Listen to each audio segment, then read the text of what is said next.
But like next level up, if you're doing aerobic training for any sort of sport or just because you're really into exercise, then the next goal should be focusing on the different paces for the different times that you're working in.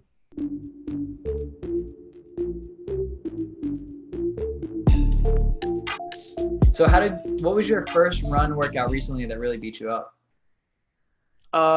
Nothing too crazy recently because I've been like pretty consistent with running for at least 2 years now, where I do it like twice a week. Mhm. So my body's pretty used to the volume at this point.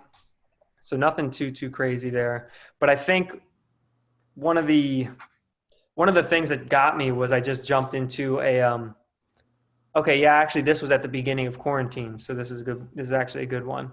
So I jumped into a 5 mile run. Oh my God. I jumped into a 5 mile run on, it wasn't concrete, I guess it was just asphalt. But up until that point, I'd only been running 2 miles. Like that's the longest I had been running on any consistent basis, 2 miles, and on one of those true form treadmills. So the impact is like way lower. And so then I just jumped into a 5 mile run on asphalt. And I actually was paying for that a little bit.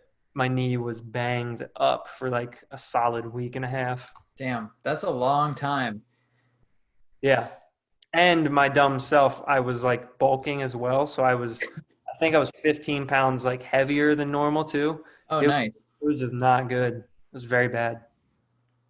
What does your running warm up look like? My running warm up, so if I'm running, it'll be one of two things. It'll either be just an easy run for like 4 or 5 minutes where I go super slow for the first like minute or two, and then just kind of gradually get into a nice open jog, but nothing too fast. Or if I'm feeling into it that day, I'll do like cone drills. I'll warm up with cone drills, different types of change of direction exercises, and different types of marching exercises, and all that sort of stuff. So I So actually really enjoy doing that. That's a good one. do you have like a progression that you always do the same time every time on the cones, or do you just kind of like, oh, I'll try this drill, I'll try that drill? So it might be a slightly different drill, but usually I'll start off with things that don't look like running. So it'll be like marching, where you're just trying to drive your knee up pretty quick. Even before that, though, I'll just be pulling my knee up, and then I'll move into driving my knee up, and then maybe I'll move into some lunges, and then you can do a similar thing with like high kicks, where you don't kick too high at first the first time around, and then you start to kick a little higher. After a couple rounds of that, then I'll start moving into like the skipping type drills, and then it starts to move into more of like a burst, like a sprint kind of a thing, not all out, but like solid 80 to 90% effort. Short distance accelerations. Yeah, the cones are always like never more than 5 to 10 meters, so you're not going very far each time. Meters. Nice. Yeah, meters.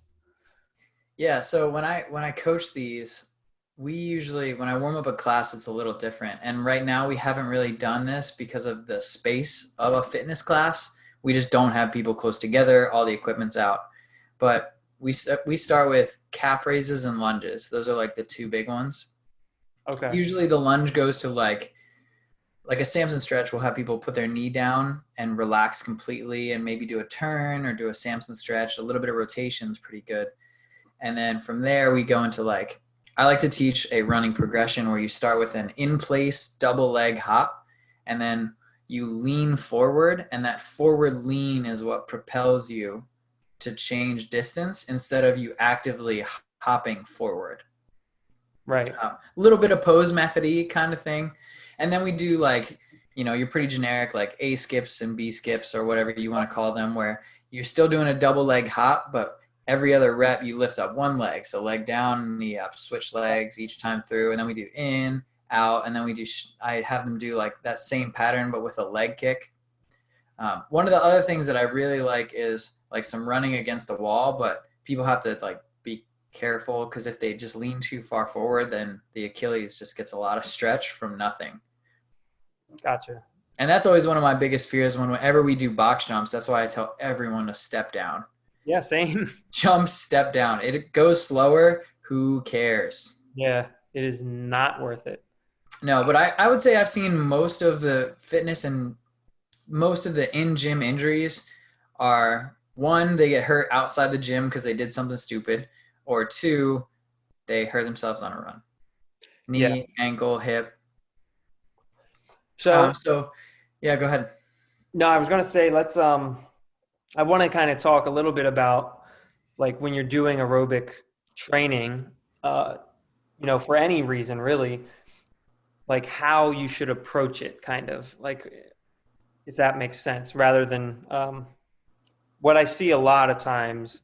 I was talking about this with a buddy yesterday who's also in this space who coaches people, and we were talking about pacing and Hmm. how most people tend to miss the boat on when it comes to pacing. Yeah. They don't quite understand what's going on, You and mean people do the same pace no matter what the volume is all yeah, the time? exactly. And so the whole thing with aerobic training, from my perspective, like if is pacing. You're trying to work on a certain pace, and if you're not doing that, then you're kind of completely missing the purpose. Unless you're going from like being a complete, you don't exercise at all, and now you're trying to get into exercise, and so you're just going for jogs. Yeah, Sure. just Yeah. moving around.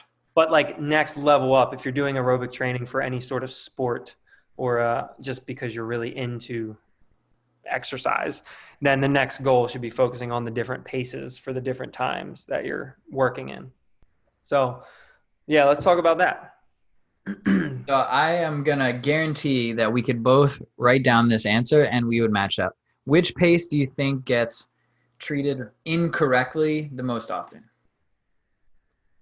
Which pace, as in like give a time domain or something like Yeah, that? give me a time domain. I would say most often the one that gets mistreated is that longer pace. Slow. Yeah, Yeah. Yeah. meaning that it'll be a 20-minute workout and people Yep. will do it as if it's a 3-minute workout. They'll just go as hard as they can. 80 RPMs on the assault bike for 100 calories and they just get out of the gate like that. Yeah. But on the other end, you do have that's the most common issue, I would say, for sure, especially in a CrossFit gym or any Mhm. sort of any High sort of, intensity interval training, right? yeah, any sort of fitness class. Like that's probably the biggest mistake you're going to see. But there's also the opposite end that does happen sometimes where you have somebody who like hates exercise, but they're doing it just because they know they have to. Mhm. They're like typically older and whatever, and they just feel like they have to do it, but they hate it. And so they'll come in and they'll do the bare minimum. And so then they'll be the person who never pushes it at all, which is still like, at least they're showing up, but they are also missing that high intensity factor as well. Yeah. But